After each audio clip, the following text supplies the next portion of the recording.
All right, today we're diving into automotive history to talk about what I think are the 10 greatest cars of all time. Is this list the final word? Nope, far from it. I mean, let's be real. This stuff is super subjective. So if you got your own top 10, drop it in the comments and tell me why. I'd love to hear what you think. Now, just so you know, this list isn't about what's the most popular or what's the fastest. It's about cars that mattered.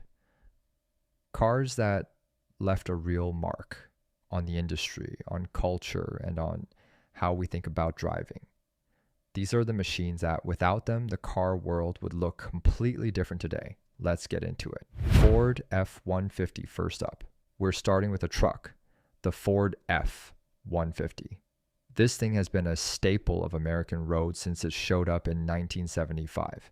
And honestly, it didn't take long before it basically became the truck in the US. You want something reliable, tough, and versatile? The F-150 has been that for over 4 decades. It's still outselling everything else, even in a world with Cybertrucks and electric SUVs. What makes it so great? I think it's the balance. It's rugged enough for work, but comfortable enough for everyday driving. It's not just a tool, it's a lifestyle vehicle now. Soccer moms, business guys, off-roaders, they all drive F-150. And let's not forget how Ford has kept improving it. More power, better fuel efficiency, and even luxury and performance trims. Ford deserves a lot of credit for making the F-150 evolve without losing what made it great in the first place.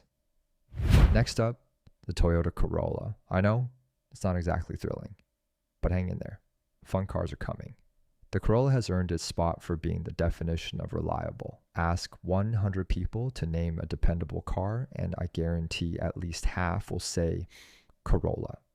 Since 1966, Toyota's sold over 50 million of these things. That's not just success, that's domination. And what's wild is how they've kept it relevant for so long.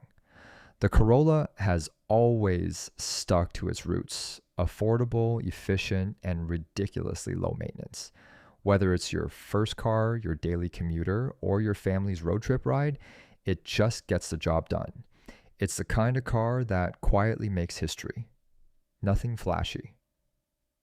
But it lasts, it works, and it's helped define what an economy car is supposed to be.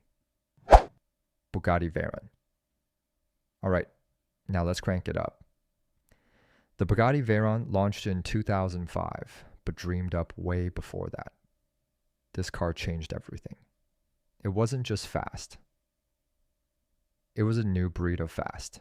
Over 1,000 horsepower, quad, turbo W16 engine, and the first production car to break the 250 mile per hour barrier. Bugatti didn't just want to make a quick car. They wanted to build something that was insanely fast and still usable. Like, you could actually drive it to dinner and not feel like you were in a spaceship. The Veyron basically kicked off the modern hypercar era. Sure, Bugatti had a legacy before, but this was the car that made the brand legendary again. And it wasn't just speed, the tech, the materials, the all-wheel drive system. It was all bleeding edge. The Veyron walked so cars like the Chiron and Rimac could run. Chevy Corvette. Now, here's a car that I don't think many people will argue with. The Chevrolet Corvette. This thing has been a symbol of American performance since 1953. Over the years, it's gone through a ton of changes. Early on, it was more of a stylish cruiser. Then it turned into a muscle car. And now, with the C8, it's a legit mid-engine sports car that can run with Ferraris and McLarens. I mean, just look at the ZR1 models over the years. That's American engineering flexing hard. And what's crazy is how affordable the Corvette still is relative to the performance you get. It's gone from a V8 powered brute to a balanced, refined supercar. But through all those changes, it's kept that Corvette spirit alive. If any car screams American icon, it's this one. Let's talk Ferrari F40. An absolute legend, released in 1987 and the last car personally signed off by Enzo Ferrari himself. This thing was raw, unfiltered, and built with one goal: performance. It had no luxury features, barely any interior comfort, and zero electronic assists, just carbon fiber Kevlar and a twin-turbo V8 screaming behind your head. It was basically a race car you could register for the street, and it wasn't just fast, it felt fast. No car since has quite captured that same insane analog experience.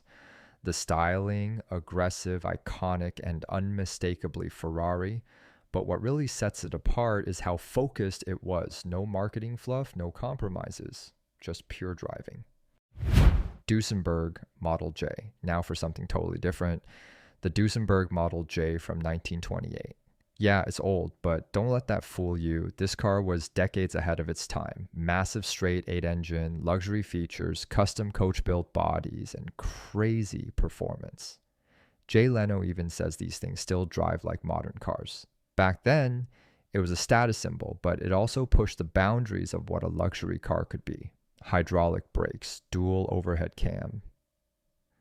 In the 20s, this wasn't just some old fancy car, it was America flexing hard in the luxury game and doing it well before the Germans or Italians figured it out.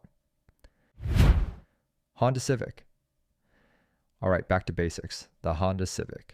Another car that might not excite you, but changed the game. Introduced in 1972, the Civic was Honda's answer to rising gas prices and a changing world. And man, did it deliver. Fuel efficient, reliable, affordable, and easy to own. That combo made it a hit, and it's still a top pick today. You've got your sporty SI, your wild Type R, and everything in between. No matter who you are, there's a Civic that fits your life. It's been a huge part of Honda's global success, and it's helped shape the compact car market more than almost any other vehicle out there. The Ford Model T, the OG, introduced in 1908. This is the car that basically put the world on wheels. Henry Ford didn't invent the car, but he made it something regular people could actually afford. Thanks to the assembly line, the Model T wasn't a toy for the rich. It was transportation for the masses. And it worked. It was simple, durable, and cheap to fix. This thing was like the Swiss Army knife of early cars. Family car, farm truck, delivery vehicle, you name it. You could argue the Model T deserves the #1 spot, and honestly, I wouldn't fight you on that. It defined what the auto industry would become. The Volkswagen Beetle, originally designed in the 30s. Yeah, there's some sketchy history there, but it became something entirely different after the war.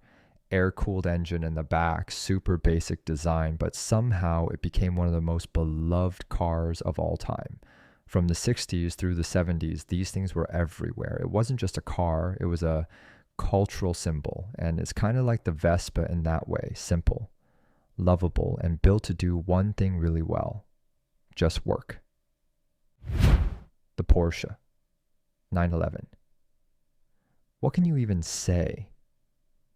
Since the 60s, this has been the gold standard for sports cars. Rear engine layout, that unmistakable silhouette and evolution that somehow stayed completely true to the original. It's not just about speed, it's about feel. Every generation gets better, more tech, more refinement. But the essence of the 911 has never changed. You can drive it to work, take it on a road trip, or rip it on a track. It's versatile, iconic, and maybe the most complete sports car ever made. That's the list. I know it's not perfect, and I'd love to hear what you change. So let me know in the comments what cars would make your top 10 and why.